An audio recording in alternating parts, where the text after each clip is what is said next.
नमस्कार, स्वागत है आप सभी का। मैं संध्या शर्मा देश के सबसे भरोसेमंद चैनल डीडी न्यूज पर लेकर हाजिर हूं आपका अपना पसंदीदा शो खबरों का सरपंच न्यूज पंच। इस कार्यक्रम के जरिए हम आप तक पहुंचाते हैं वो खबरें जिन पर रहती है आप सभी की नजर। लेकिन न्यूज पंच में सिर्फ खबर नहीं बल्कि होगी खबर की पूरी पड़ताल। तथ्यों और आंकड़ों के जरिए हम आपको समझाएंगे खबर का हर एक पहलू। साथ ही ग्राउंड जीरो पर मौजूद अपनी टीम से जानेंगे एक अपडेट भी और होगी हर खबर पर हमारी और आपकी पैनी नजर। और आज न्यूज पंच के जरिए जिन खबरों पर हमारी नजर होगी सबसे पहले उनका करते हैं रुख। तो सबसे पहली खबर होगी पीस प्लान को मोदी की यस। जी हां, किस तरह से शांति का जो ये प्लान है उसको प्रधानमंत्री नरेंद्र मोदी ने किस तरह से सराहा है आपको बताएंगे। इस खबर से जुड़ी हुई एक अपडेट आपको बताएंगे कि किस तरह से अब शांति की ओर बढ़ रहे हैं इजराइल और गाजा। जी हां, किस तरह से अब 2 साल पहले जिस तरह से 2023 से लेकर के अब 2025 तक तमाम लोगों का खून बहा, उसके बाद अब शांति की ओर बढ़ रहे हैं। उसके साथ साथ अगली खबर होगी दीदी के किस तरह से बिगड़ रहे हैं बोल। जी हां, दीदी के बिगड़े बोल, इस खबर पर होगी हमारी पूरी पड़ताल। आपको बताएंगे कि किस तरह से दुश्मनों की नींद उड़ाएगा सक्षम। जी हां, आत्मनिर्भर होते भारत में अब सक्षम किस तरह से भारत को एक और सक्षमता प्रदान करने जा रहा है। तो इन बड़ी खबरों पर रहेगी हमारी नजर। तो आपको बताएं कि ऐतिहासिक गाजा पीस प्लान का पीएम मोदी ने स्वागत किया है और इसके साथ ही ये भी स्पष्ट कर दिया है कि दुनिया में कहीं भी किसी भी रूप में या किसी भी स्वरूप में आतंकवाद अस्वीकार्य है। जी हां, पीएम मोदी ने अमेरिकी राष्ट्रपति डोनाल्ड ट्रंप और इजरायली प्रधानमंत्री बेंजामिन नेतन्याहू से फोन पर बात की है। पीएम मोदी ने इस पीस प्लान के लिए दोनों ही नेताओं को बधाई भी प्रेषित की है। जी हां, ट्रंप से बातचीत के दौरान पीएम मोदी ने गाजा पीस प्लान पर तो उन्हें बधाई दी ही है, साथ ही साथ दोनों नेताओं के बीच ट्रेड डील को लेकर भी चर्चा हुई है। प्रधानमंत्री नरेंद्र मोदी और ट्रंप ने दोनों देशों के बीच व्यापार वार्ता में हुई अच्छी प्रगति की भी समीक्षा की और इसके साथ ही पीएम ने इजराइल के पीएम बेंजामिन नेतन्याहू से भी बात की। पीएम मोदी ने नेतन्याहू को बंधकों की रिहाई और गाजा के लोगों को मानवीय सहायता बढ़ाने पर हुए समझौते का स्वागत किया है। इसके साथ साथ इस बात पर भी जोर दिया कि दुनिया में कहीं पर भी किसी भी रूप में या किसी भी स्वरूप में आतंकवाद अस्वीकार्य है। तो आपको बता दें कि गाजा में अब संघर्ष विराम। जी हां, शांति के पथ पर गाजा और इजराइल। इसके साथ ही आपको बताएं कि ट्रंप के पीस प्लान पर किस तरह से मुहर लगी है। इजरायली कैबिनेट ने इसकी स्वीकृति दे दी है। तो गाजा में संघर्ष विराम, इसके लिए इजरायली कैबिनेट ने स्वीकृति दे दी है और गाजा शांति योजना का पहला चरण लागू, बंधकों की रिहाई का काउंटडाउन भी इसको लेकर अब शुरू हो चुका है। तो गाजा में संघर्ष विराम की राहें अब खुलती हुई बनती हुई नजर आ रही है। बंधकों की रिहाई का काउंटडाउन अब शुरू हो चुका है। जी हां, ये एक बहुत ही शांति की राह पर सुकून वाली खबर है जहां 72 घंटों में रिहा होंगे बंधक। हमास करेगा सभी बंधकों को रिहा, इस पर अब रजामंदी बन गई है और हमास सभी बंधकों को रिहा करेगा। इजरायली सेना सीमा से पीछे हटेगी, इस बात पर भी सहमति बन चुकी है कि इजरायली सेना अब सीमा से पीछे हटने के लिए तैयार हो चुकी है। गाजा पट्टी के अंदर नई लाइनों पर वापस लौटेगी आईडीएफ। आप सभी को याद होगा कि 2 सालों का जिस तरह से ये संघर्ष चल रहा था, कई लोगों की जान गई, खून बहा, लेकिन अब शांति की राह पर है इजराइल और गाजा। ये एक सुकून भरी खबर जहां ट्रंप के पीस प्लान पर अब मुहर लग चुकी है। वहीं इजरायली कैबिनेट ने भी इसकी स्वीकृति दे दी है। इजरायली जेलों में बंद फिलिस्तीनी कैदी अब रिहा होंगे। वहीं शांति फैसले का स्वागत किस तरह से किया जा रहा है वो भी आपको बता देते हैं। ट्रंप के पीस प्लान का पहला चरण क्योंकि अब शुरू हो चुका है, इसका काउंटडाउन पीएम मोदी ने ट्रंप और नेतन्याहू से फोन पर बातचीत भी की है। तो ये बेहद ही सुकून वाली खबर जो आई सामने, शांति समझौते का स्वागत किया जा रहा है। प्रधानमंत्री नरेंद्र मोदी ने इसका स्वागत किया। आप सभी को याद होगा कि भारत हमेशा से हर मंच पर कहता रहा है कि हम शांति की बात करते हैं, शांति की पहल करते हैं, क्योंकि ये जो समय है ये युद्ध का नहीं है। आतंकवाद पूरी तरह से अस्वीकार्य है कि दुनिया की किसी भी धरती पर आतंकवाद किसी भी हाल में स्वीकार नहीं किया जाएगा। प्रधानमंत्री नरेंद्र मोदी हर मंच से इस बात को उठाते रहे हैं। दुनिया के तमाम ऐसे देश हैं जो प्रधानमंत्री नरेंद्र मोदी की बात से सहमत हुए हैं और सभी ने एक स्वर में आतंकवाद की खिलाफत की है। और ट्रंप के पीस प्लान का पहला चरण अब शुरू हो चुका है। और इस पर ज्यादा जानकारी के साथ हमारे सहयोगी संवाददाता अखिलेश सुमन हमारे साथ जुड़ गए हैं। अखिलेश, सबसे पहले तो बहुत ही अच्छी खबर, शांति की राह की ओर अब दोनों ही देश बढ़ते हुए नजर आ रहे हैं। गाजा और इजराइल, जिस तरह से हमने 2 सालों का संघर्ष देखा, अब वहां पर शांति की राह बनती हुई नजर आई है। देखिए, निश्चित तौर पे पूरी दुनिया में इस बात को लेकर खुशी की स्थिति है, क्योंकि देखिए 2 साल से जो 7 अक्टूबर 2023 को जो हमास की तरफ से इजराइल के अंदर हमला हुआ था, 1000 से ज्यादा लोग मारे गए थे और 250 के करीब लोग बंधक बनाए गए थे। उसमें महिलाएं भी थी, उसमें वृद्ध भी थे, उसमें नौजवान भी थे, नवयुवतियां थी, तो सभी तरह के लोग थे। और उनमें से बंधकों को तो कई चरणों में लौटाया गया, लेकिन अभी जो बचे हुए बंधक है, तकरीबन माना जाता है कि 20 जीवित बंधक हैं और करीब करीब 25 के आसपास हो सकता है कि वो मृतक हों। और उनकी भी खोज के लिए एक कमेटी बनाई गई है, जिस कमेटी में यूएसए के लोग भी शामिल हैं। तो निश्चित तौर पे जैसा कि डोनाल्ड ट्रंप ने कहा कि सोमवार या मंगलवार तक ये जो बंधक है एक साथ लौटाए जाएंगे। जीवित जो 20 बंधक माने जा रहे हैं उनको एक साथ लौटाया जाएगा।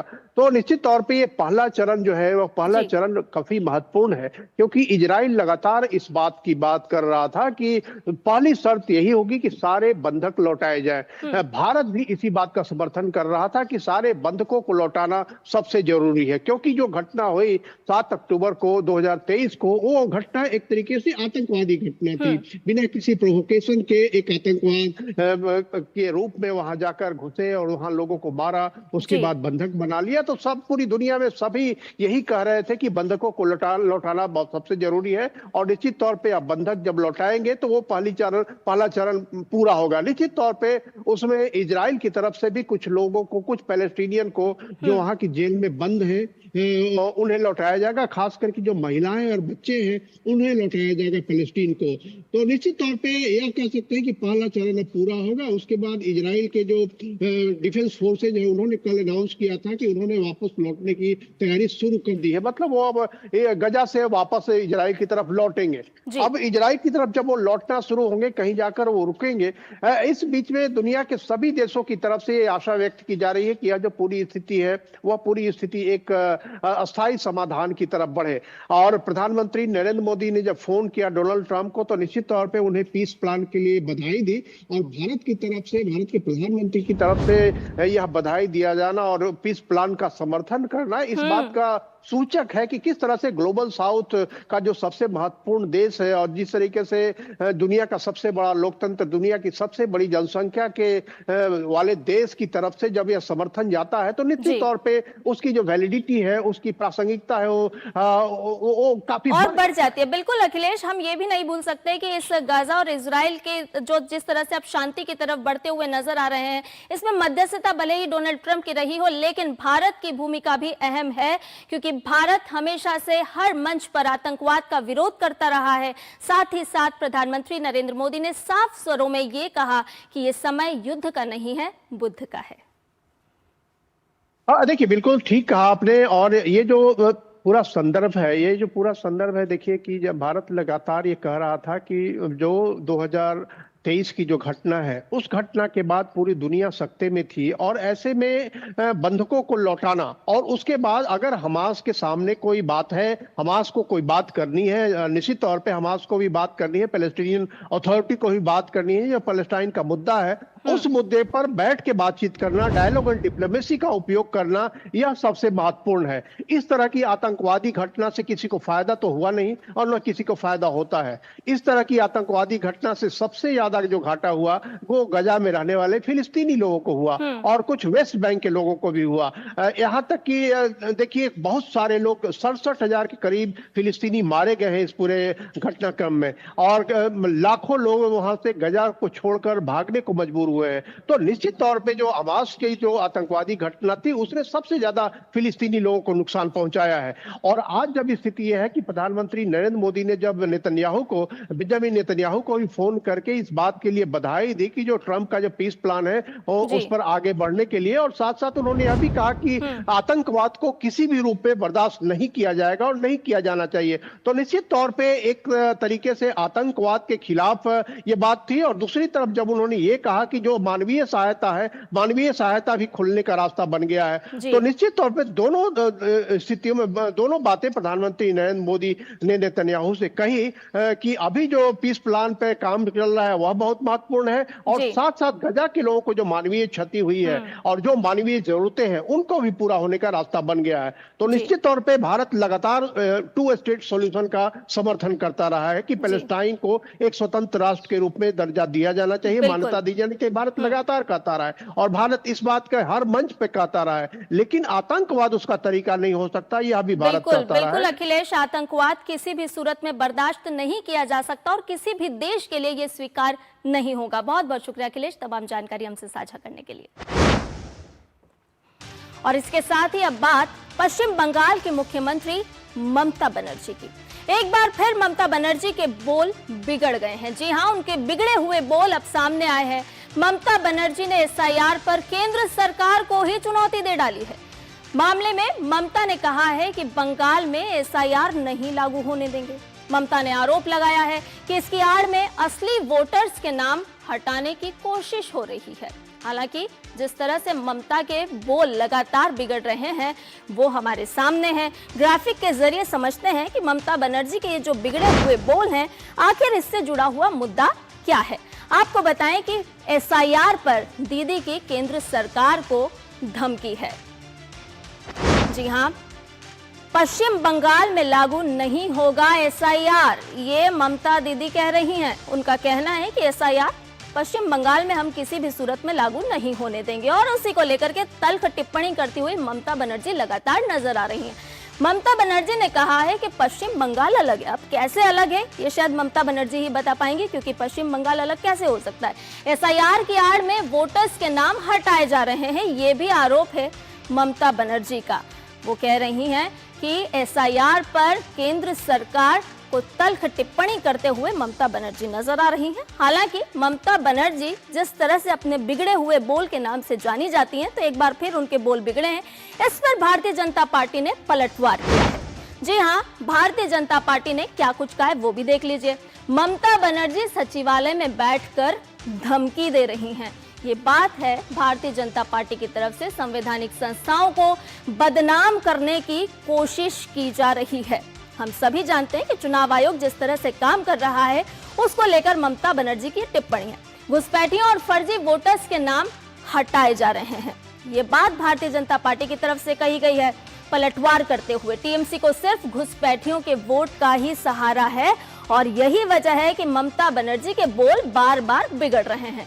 असली मतदाताओं के नाम वोटर लिस्ट से नहीं हटेंगे। ये बात हमने बिहार विधानसभा चुनाव से पहले भी देखी। इस चुनाव से पहले जिस तरह की बिहार में एसआईआर की प्रक्रिया अपनाई गई, हमने देखा कि जो पात्र मतदाता हैं उनके नाम नहीं हटे थे। बांग्लादेशियों के वोट कटने से अब ममता बनर्जी डर रही हैं। भारतीय जनता पार्टी की तरफ से ये बात साफ तौर पर कही जा रही है। आम जनता को कोई समस्या इससे नहीं है। तो हमने पहले भी देखा कि आम जनता को इससे कोई परेशानी नहीं है। अब इस पूरे मामले पर भारतीय जनता पार्टी के नेता दिलीप घोष ने क्या कुछ कहा है, आपको सुनवाते हैं। जो ओरिजिनल वोटर है, यहाँ के रेसिडेंट्स हैं, उनका नाम क्यों बात जाए, लेकिन जो बांग्लादेशी घुसपैठिया हैं उनका तो नाम बात जाना ही है और इसीलिए एसआईआर हो रहा है।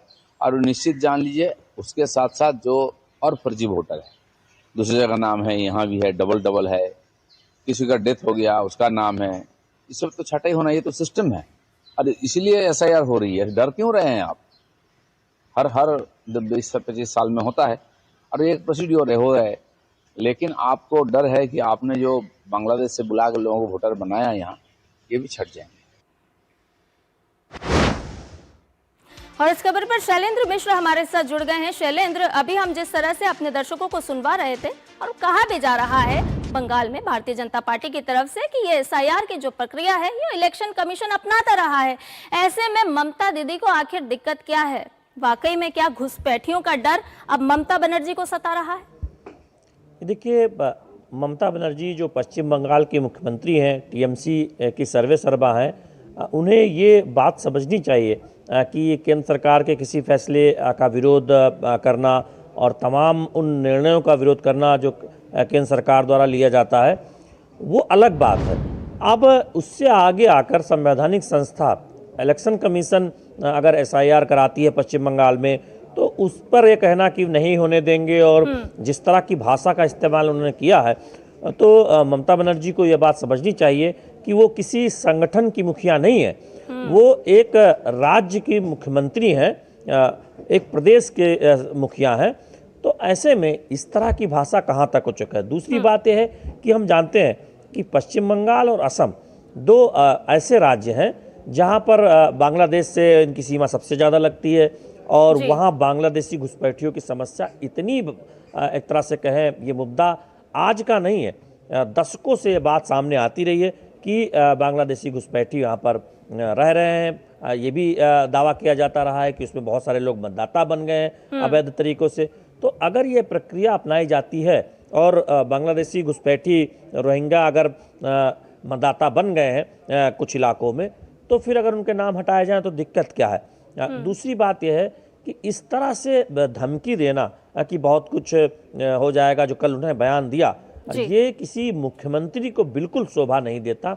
आखिर ममता बनर्जी कहना क्या चाहती है? क्या वो अराजकता की बात करती हैं? क्योंकि हमने हाल ही में देखा है कि एक ट्राइबल सांसद खगेन मुर्मू पर जिस तरह से कुछ लोगों ने हमला किया और एक विधायक पर हमला हुआ, इससे पहले भी आप देखें कि एक फहरिस्त रही है बीजेपी के नेताओं पर हमले की। दिलीप घोष जिनकी आपने अभी बाइट सुनाई, इन पर भी किस तरह से उनको घेर कर हमला किया गया था, वो तस्वीरें भी हैं। जेपी नड्डा जो बीजेपी के राष्ट्रीय अध्यक्ष हैं, उन पर भी हमले का प्रयास हुआ था पश्चिम बंगाल में। तो फिर उनको रोकने में गंभीरता दिखाने की बजाय कि जो विरोधी दल के कार्यकर्ताओं पर हमले होते हैं, टीएमसी के गुंडों पर आरोप लगते हैं कि बीजेपी के कार्यकर्ताओं नेताओं पर जो प्रकरण सामने आए, तो उस पर तो कोई बयान नहीं आता। और एसआईआर अब होगा आगे, वो अभी भविष्य की बात है, उस पर इस तरह का बयान देकर क्या वो तुष्टीकरण की राजनीति कर रही है? और उससे आगे जाकर क्या वो ये चाहती है कि बांग्लादेश और रोहिंग्या अगर यहाँ पर पश्चिम बंगाल में कुछ जगह कुछ जिलों में अगर मतदाता बन गए हैं तो उनके नाम बने रहे? ये आखिर किस तरह की राजनीति है? देखिए, अधीर रंजन चौधरी जो कांग्रेस के सदन के नेता थे, अगर आप पिछले लोकसभा में देखें, पश्चिम बंगाल के बड़े नेता के तौर पर जाने जाते हैं, कांग्रेस के लोकसभा के नेता रहे हैं, तो ऐसे में उनका भी एक बयान ध्यान रखना चाहिए। उन्होंने जो कहा था पश्चिम बंगाल के 2-3 जिलों को लेकर, मुर्शिदाबाद जहां से वो राजनीति करते रहे, चुनाव लड़ते रहे, आसपास के जिलों को लेकर, तो फिर ये किस तरह की राजनीति ममता बनर्जी करना चाहती है, ये एक तरह से इस पर सवाल खड़ा होता है। बिल्कुल बिल्कुल शैलेंद्र, जिस तरह से ममता बनर्जी के बोल बिगड़ते हुए नजर आ रहे हैं, वो साफ तौर पर एक तुष्टीकरण की राजनीति को दर्शा रहा है, क्योंकि चुनाव आयोग एक संवैधानिक संस्था है और ऐसे में किसी संस्था पर सवाल खड़े करना और इस तरह के आरोप लगाना किसी भी सूरत में, किसी भी हाल में जायज नहीं है। और ऐसी परिस्थिति में जब हम साफ तौर पर देख रहे हैं कि रोहिंग्या और घुसपैठिए एक बड़ी समस्या भारत के लिए खड़ी कर रहे हैं। बहुत बहुत शुक्रिया शैलेंद्र, तमाम जानकारी हमसे साझा करने के लिए। और अब रुक करते हैं अगली खबर का। तो आपको बता दें कि अब बात हम कर रहे हैं भारतीय सेना के उस स्वदेशी हथियार की जिसे देखते ही दुश्मनों की नींद उड़ जाएगी। जी हां, खतरों को बेअसर करने के लिए भारतीय सेना अब अपने ही देश में विकसित सक्षम काउंटर ड्रोन सिस्टम की खरीद प्रक्रिया शुरू कर चुका है। आपको बता दें कि यह सिस्टम दुश्मन के ड्रोन को रियल टाइम में पकड़ने, उनको ट्रैक करने, पहचानने और मार गिराने में सक्षम होगा। तो आपको बताएंगे कि आप सक्षम के बारे में पूरी जानकारी क्या है इसकी खासियत, लेकिन सबसे पहले आपको दिखाते हैं सक्षम से खौफ में दुश्मन। खौफ में दुश्मन है, जी हां, डिजिटल और तकनीकी बदलाव की ओर सेना है। भारतीय सेना की ताकत अब सक्षम बढ़ाने जा रहा है। आपको बताएं कि सभी सेंसर और हथियार सिस्टम की नेटवर्किंग है इसमें। सक्षम किस तरह से पूरी सक्षमता के साथ भारत की ओर, आत्मनिर्भरता की ओर लगातार कदम बढ़ाएगा। एआई तकनीक से इसका संचालन होगा, त्वरित कार्रवाई और निर्णय लेने में ये कारगर होगा। जी हां, सक्षम की खासियत को भी जान लीजिए कि जंग की लाइव तस्वीरें भी ये सक्षम दिखाने में पूरी तरह से सक्षम है। अब दुश्मन खौफ खाएंगे सक्षम से, क्योंकि अन्य ऑपरेशनल और एयर मैनेजमेंट सिस्टम से तालमेल होगा।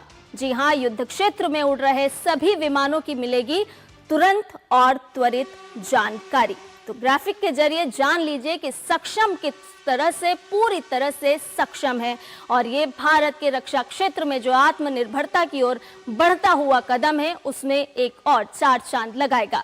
सभी सेंसर और हथियार सिस्टम की नेटवर्किंग इसमें शामिल है, जहां एआई तकनीक से खतरे का तुरंत विश्लेषण भी हो सकेगा।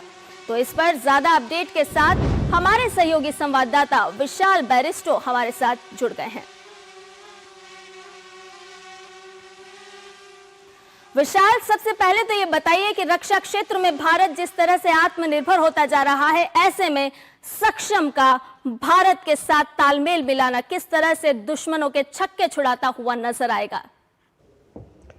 देखिए संध्या, ऑपरेशन सिंदूर में भारत ने सबसे बड़ा सबक ये लिया कि किस तरह से एरियल अटैक्स होते हैं। अब वो ज़माना नहीं रहा कि आप हवाई जहाज़ लेकर जाएंगे, फाइटर जेट से हमला करेंगे, लेकिन अब UAVs यानी कि अनआर्म्ड एरियल व्हीकल और ड्रोन्स के ज़रिए आप हमला करते हैं। तो ये जो सक्षम है, जिसे बेल ने बनाया है, ये बहुत ज़रूरी है, और इसे जो फास्ट ट्रैक प्रोक्योरमेंट के तहत सभी फील्ड फॉर्मेशंस में 1 साल के अंदर अंदर इसको डिप्लॉय कर दिया जाएगा। सक्षम यानी कि जो soft and hard kill asset management है हमारा, वो बहुत ज़रूरी है। सॉफ्ट किल क्या होता है कि आपने ड्रोन का पता लगा लिया है और उसको वहीं निष्क्रिय कर दिया।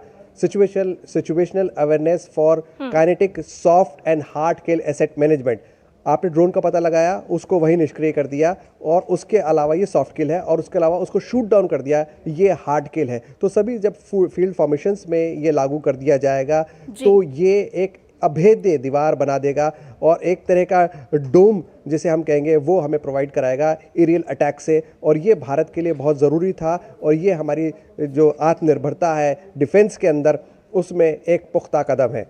बिल्कुल पुख्ता कदम तो है ही विशाल, और इसके साथ साथ ये भी बताइए कि सक्षम जिस तरह से एआई के उपयोग के साथ साथ लाइव तस्वीरें भी ले सकेगा, तो कितना मददगार होगा, क्योंकि हम सभी जानते हैं कि अब ये रणक्षेत्र का युद्ध नहीं है, ये वो समय नहीं है जहां रणभूमि में युद्ध लड़े जाएं, ये वो समय है जो तकनीक के सहारे युद्ध लड़े जाने वाला है।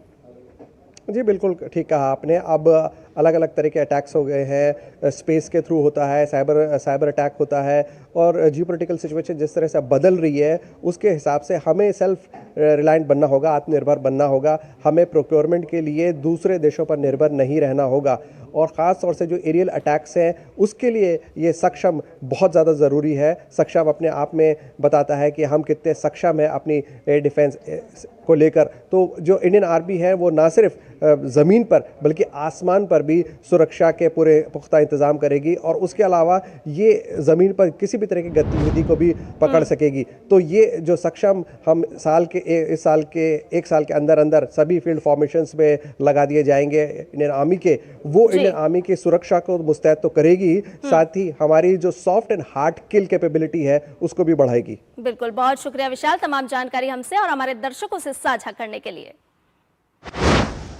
तो किस तरह से सक्षम अब भारत की आत्मनिर्भरता के कदम में एक और सक्षमता लाने जा रहा है, हमारे संवाददाता आपको साफ तौर पर बता रहे थे। और इसके साथ ही न्यूज़ पंच में फिलहाल के लिए इतना ही। आपसे 2 बजे दोबारा मुलाकात होगी। फिलहाल के लिए नमस्कार।